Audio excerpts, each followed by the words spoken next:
নমস্কাৰ মই মনালিসা গগৈ আমি যে ফকৰা যোজনা এটা সৰুতে পঢ়িছিলো বা প্ৰায় কোৱা শুনো সুৰে নেৰে সুৰৰ প্ৰকৃতি কুকুৰে নেৰে চাই যাৰ যি প্ৰকৃতি মৰিলে লগত যায় মানে স্বভাৱটো আসলতে মানুহৰ এনেকুৱাই যে যিটো স্বভাৱ যাৰ আছে এটো সংশোধন কৰা বা তাক সংস্কাৰ কৰা সেই কথাটো কিন্তু সঁচাকৈ বিৰাট ডাঙৰ সমস্যা হেতু আপোনাৰ মোৰ সকলোৰে একই কথাটো যে আমি জন্মগতভাৱে বা আমি পৰিবেশ এটাত যিটো স্বভাৱ আমাৰ হৈ থাকে সেই স্বভাৱটো আপুনি জটেই নিয়ক মোক যদি আজি নিপেলা ডাইৰেক্টলি লণ্ডনতো পঠাই দিয়ে তাতেই যদি মই বহিলো মোৰ স্বভাৱখিনি কিন্তু মই সলনি কৰিব নোৱাৰো অকমান ইফাল সিফাল কৰিব পাৰি কিন্তু সলনি নহয় এটো মোৰ ক্ষেত্ৰত যেনেকুৱা মই ভাবো বেছিভাগ মানুহৰ ক্ষেত্ৰতে তেনেকুৱা কিন্তু যি খুব এক্সেপচনেল কোৱালিটি কিছুমান মানুহ থাকে তেওঁলোকে হয়তো হেতু হাল সলনি কৰিব পাৰে কিন্তু আমাৰ নিচিনা আমি যিবোৰ সাধাৰণ মানুহ হিচাপে যি সকলৰ দুটা ভৰিৰ ওপৰত আমি খুজকাই ঘূৰি ফুৰো সেই সকল মানুহৰ সাধাৰণতে এনেকুৱা সমস্যাবোৰ হয় সেই কথাটো হেহতিয়াকৈ দেখা পাইছো বিজেপিৰ ক্ষেত্ৰত আপোনালোকে যদি চাই বিজেপি দলৰ 42 লাখ কাৰ্যকৰ্তা আছে কেৱল অসমত হেতু মোৰ হিসাব নহয় তেওঁলোকে দি থকা হিসাব 20 দিনত 20 লাখ বাহিলে এনেকুৱা ধৰণৰ এটা হিসাব দি থাকেটো গতিকে তেওঁলোকৰ হিসাবত 42 লাখ কাৰ্যকৰ্তা আছে 42 লাখ কাৰ্যকৰ্তা থকা এটা দল আৰু তেওঁলোকৰ কেবিনেট মন্ত্ৰীয়ে লাগি আছে কি কামত চাওকচোন পীযুষ হাজৰিকাই লাগি আছে গৌৰৱ গগৈ মিটিঙত কিমান মানুহ হৈছে আৰু জয়ন্ত মল্ল বৰুৱা দুইজনে হল এটা গধুৰ দায়িত্ব থকা দুটা বিভাগৰ দুটা নহয় বহুকেইটা বিভাগৰ তাতে যি তেওঁলোকৰ দুটা বিভাগ অসমৰ বৰ্তমান বান সমস্যাৰ লগত জড়িত গুৱাহাটী উন্নয়ন দপ্তৰ আৰু এজনৰ বানপানীৰ লগত জড়িত গতিকে দুইজনে লাগি আছে গৌৰৱ গগৈৰ পিছত জয়ন্ত মল্ল বৰুৱাই আজি হোৱাটছআপৰ এটা আপডেট দিছে আপডেটটো দি কৈছে যে কংগ্ৰেছৰ ভিতৰ চৰাত কি চলি আছে চাও তাত কোনোবা এজন কংগ্ৰেছৰ নেতাই ফৰৱাৰ্ড কৰিছে আৰু তাতে কিবা টুপি নিপিন্ধি মুছলিম সকলক যাবলৈ কৈছে এনেকুৱা ধৰণৰ কিবা এটা তেওঁৰ ৰিমাৰ্ক এটা সেই কথাখিনি তেওঁ লিখিছে যে ইহঁতৰ ভিতৰ চৰাত এনেকুৱা চলে মই একদম সঁচা কথা কৈছো মই ভাবো মোৰ ফেসবুকৰ যি সকল আছে মানুহ আপোনালোকৰ সৰহসংখ্যকে থাকে তেনেকুৱা এটা মেছেজ পালে যিটো এটা গ্ৰুপৰ মাজত চলা এটা কথা আপোনালোকে চাগে ভাইৰেল নকৰিলেহেঁতেন বা স্ক্ৰিনশ্বটটো দি নিদিলেহেঁতেন মানে মই নিজে নিদিলোহেঁতেন আৰু মই ভাবো মোৰ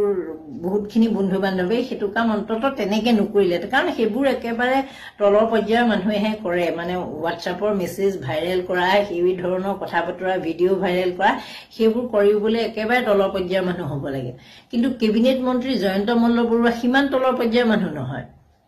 আমি জনাত তেওঁ বহুত ওপৰ লেভেলৰ মানুহ মানে মন্ত্ৰী হিচাপে ইমান দিন আছে গতিকে দায়িত্ব তেওঁৰ ঢেৰ এইগিদিনটো কিবা ভঙা সিঙা কামত লাগি আছে কৃত্ৰিম বান নিয়ন্ত্ৰণ কৰিব নোৱাৰিলেও শিল খাবলৈ বাৰেপতি গৈ তেওঁ কিবা কিবি কামত লাগি আছে দেখাইও আছে গতিকে সেইবিলাকৰ পৰা আমি বুজি পাওঁ যে তেওঁ অত্যন্ত ব্যস্ত মানুহ পীযুষ হাজৰিকা বানপানী নিয়ন্ত্ৰণৰ নামত একো কৰিব নোৱাৰিলে তথাপিতো ঘূৰি ফুৰা আমি দেখো খুব সক্ৰিয়ভাৱে ঘূৰি ফুৰা দেখো গতিকে সেই দুজন মন্ত্ৰীয়ে কাৰ মিটিঙত কিমান মানুহ হৈছে এজনে সেই হিচাপ দিয়াত ব্যস্ত আছে আৰু আনজনে ব্যস্ত আছে হোৱাটছআপত কি মেছেজ কোনে কি কথা পাতিছে মই ইতিমধ্যে আপোনালোকক কৈছো আপোনালোকে বহুতে এগ্ৰিও কৰিব কথাটোত যে মানুহক ব্যক্তিগত আক্ৰমণ কৰাটো খুব বেয়া কথা মই ব্যক্তিগতভাৱে মানুহক আক্ৰমণ কৰাটো মই নিজেও বেয়া পাওঁ ইনিক কেতিয়াবা আমি গ্ৰুপৰ ভিতৰত ডিসকাস কৰিছো আমি নিজে নিজৰ ফ্ৰেণ্ড সাৰ্কেলৰ ভিতৰত পাতিছো হেতু এটা বেলেগ কথা কিন্তু সামাজিক মাধ্যমত তেনে ধৰণে একেবাৰে চৰিত্ৰ হনন কৰি কোৱাটো আসলতে বেয়া কথা আৰু মোক তেনেদৰে কোনোবাই যদি মন্তব্য দিয়ে আপোনালোকে চাগে দেখিছে ময়ো তেতিয়া প্ৰতিক্ৰিয়া ব্যক্ত কৰো কাৰণ যেতিয়া মোক ব্যক্তিগতভাৱে আক্ৰমণটো কৰি দিয়ে তেতিয়া মোৰ সহ্য নহয় মই ভাবো বহুতৰে সহ্য নহয় এতিয়া সেই কামবোৰ আসলতে আমি আগতে শুনিছিলো যে আজিকালি সেইবোৰ কথা ক'ব নোৱাৰি যে গাঁৱত একদম মানে অশিক্ষিত মানুহবিলাকে সেই ধৰণৰ কথা বতৰাত ব্যস্ত থাকে আগতে বোলে তেনেকুৱা ধৰণৰ কথা বতৰা পাতিবলৈকে বোলে মহিলাসকল এনেকে লগ হৈছিল এই ধৰণৰ মানে মহিলাক লৈ তেনেকুৱা বহুত ধৰণৰ কথা আছে যিবোৰ তাৰ মানে মহিলাসকলে মানে গসিপিং বুলি আমি যেটো কওঁ কৈ পেলাই ভাল পায় এনেকৈ পাতি পেলাই ভাল পায় মই নিজেও মহিলা গতিকে ময়ো পাতি পেলাই ভাল পাওঁ হেতুও হয় কিন্তু এজন কেবিনেট মন্ত্ৰীয়ে নিজৰ মৰ্যাদাটো আসলে ৰক্ষা কৰিব পাৰিব লাগে তেওঁ যেটো ব্ৰেকিং নিউজ হিচাপে আজি সামাজিক মাধ্যমত শেয়াৰ কৰিছে হেতু তেওঁ কোনোবা এজন কাৰ্যকৰ্তা দি শেয়াৰ কৰা হলে তেওঁ সন্মানটো নগলহেতেন কিন্তু সেই গোটেই তথ্যখিনি ভুল বুলি কংগ্ৰেছৰ ফালৰ পৰা কোৱাৰ পাছত এটা মেকিং আইটি সেলে বনোৱা এটা বস্তু লৈ পেলাই তেওঁ তেনেকুৱা কৰাটো আসলে একেবাৰে শুভা পোৱা নাই অৱশ্যে তেওঁকনো কি কম স্বয়ং মুখ্যমন্ত্ৰী গৌৰৱ গগৈ আৰু গৌৰৱ গগৈৰ পত্নী যিবোৰ ফটো ভাইৰেল কৰিছিল তেওঁ যে গৌৰৱ গগৈ পাকিস্তান এম্বেসিত যোৱা ফটোখন সেইখনতো বহুত কেনেকুৱা ধৰণৰ ফটো আছিল আৰু আসল ফটোখন কি আছিল আৰু আইটি সেলে কি বনালে সেই কথাবোৰ পিছলৈ ওলাইছিল গতিকে স্বয়ং মুখ্যমন্ত্ৰীয়ে তেনেকুৱা কৰাৰ পিছত তেওঁ সাংগুপাংগ ৰাইট হ্যান্ড আৰু লেফট হ্যান্ডেটো হেতু কৰিবই হাত দুখনো একেইহে হ'ব গতিকে সেই ধৰণৰ কথা বতৰা বিলাকে আসলতে মাজে মাজে বিৰাট অস্বস্তিত পেলাই যে এওঁলোকৰ তলতে আমি আছোনে আমি অন্তত এইটো লেভেলৰ কাম নকৰো আৰু এওঁলোকে ইমান তলৰ লেভেলৰ কাম কৰে আজি শত্ৰু হল বুলি ৰাজনৈতিকভাৱেহে তেওঁলোক হেৰি শত্ৰুতা কিন্তু তেওঁলোকৰটো ইমান একেবাৰে মাৰাকটা পৰ্যায়ৰ শত্ৰু নহয় গতিকে গৌৰৱ গগৈৰ মিটিঙত কিমান মানুহ গোট খাইছে সেইটো পীযুষ হাজৰিকা পৰ্যায়ৰ এজন মানুহে দি থকাটো কেনেকুৱা লেভেলৰ মানুহ এজনৰ কাম হ'ব পাৰে হেতু একেবাৰে বিজেপিৰ যদি তলৰ লেভেলৰ জুৰহাটৰ কৰ্মী এজনে দিলেহেঁতেন বা জুৰহাটৰ বিজেপি ডিস্ট্ৰিক্ট পৰ্যায়ৰ এজনে দিলেও অলপ ফুৱালেহেঁতেন কিন্তু কেবিনেট মন্ত্ৰী ব্যস্ত আছে অথচ তেওঁলোকৰ বোলে আছে 42 লাখ কাৰ্যকৰ্তা এতিয়া আপোনালোকে বুজক আৰু এটা কথা মই লগতে মনত পৰোতেই কৈ থওঁ এই পলাশবাৰীত যেটো ঘটনা ঘটি আছে টাউনশ্বিপৰ কথাটো স্যাটেলাইট টাউনশ্বিপৰ এটা ঘটনা খুব প্ৰতিবাদ চলি আছে যিসকলে প্ৰতিবাদ কৰি আছে মই তেওঁলোকক ক'ব খুজিছো যে আপোনালোকে এই প্ৰতিবাদটো অব্যাহত ৰাখক কাৰণ এই বস্তুটো কাৰ্বি আংলঙৰ ক্ষেত্ৰতো একে ধৰণৰ হৈছে তাত সৌৰ শক্তি প্ৰকল্পৰ কাৰণে মাটি লোৱাৰ কাৰণে লাগি আছে হাজাৰ হাজাৰ বিঘা মাটি ইতিমধ্যে আপোনালোকৰ চাগে মনত আছে কাছাৰৰ এখন বাগান হে বাগানখন লৈ তাত একো কৰিব নোৱাৰিলে এয়াৰপোৰ্টৰ কাৰণে ললে দখল কৰিলে গুটে ইমান শ বিঘা মাটি হাজাৰ হাজাৰ বিঘা মাটি তাতে মানে গুটে চাহপাতবোৰ উঘালি লৈ ললে তাৰ পিছত পাৰমিশন নিদিলে সেইখিনি মাটি এনেই পৰি আছে আৰু শ্ৰমিকবোৰ এতিয়া কোনো কাম নাই তেওঁলোকে দূৰৰ বাগানত কৰিবলৈ গৈছে যদি কোনোবা গৈছে নহলে যিখিনি লোকেল মানুহ তেওঁলোকৰ কোনো কাম নাই এতিয়া আপোনালোকৰ যেটো পলাশবাৰী ঘটনাটো দেখিছো মোৰ দেখি পেলাই আসলতে বেয়া লাগিছে এটো কাৰণে যে হেবু জনজাতীয় ট্ৰাইবেল বেল্টৰ মাটি বুলি কোৱাৰ লগে লগে আমাৰ এটা সন্মানহে জাগে যে ট্ৰাইবেল মানুহখিনি সুৰক্ষিত হৈ আছে এটা অঞ্চলত হেতু খুব ভাল কথা গতিকে সেই বেল্টৰ মাটিত যেতিয়া স্যাটেলাইট টাউনশ্বিপ বহাই দিব তাত আপোনালোকৰ কোনো কিন্তু ক্ষমতা নাথাকে কোনো পাৱাৰ নাথাকে আপোনালোকে তাত কি কৰিব পাৰিব মই আপোনালোকৰ ভৱিষ্যতটো কৈ দিছো আপোনালোকে তাত পান দোকান দিব পাৰিব তাকো বাহিৰত কেম্পাছৰ ভিতৰত আপোনালোকৰ ডাঙৰ ডাঙৰ বৃহৎ কোম্পানী বহিৰাগত কোম্পানীয়ে তাত শ্বৰুম খুলিব আপোনালোকে তাত একো নাপায় কৰবা বাহিৰৰ চুকে কোনে কৰবাত যদি দোকান সুকান দিব পাৰে সিকিউৰিটি গাৰ্ড কৰিব পাৰিব টাউনশ্বিপৰ তাতে হেই খৰা মুছাৰ কাম লোকেল মানুহবিলাকক হেবু কাম দিব খৰা মানে সুইপাৰ টুইপাৰ জাতীয় যিখিনি কাম হয় সেইখিনি কাম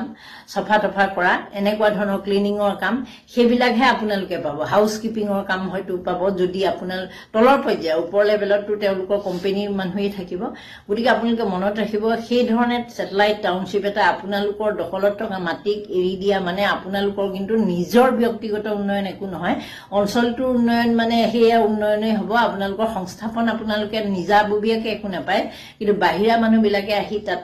ঘৰ কিনিব হেৰি কিনিব তাত থাকিব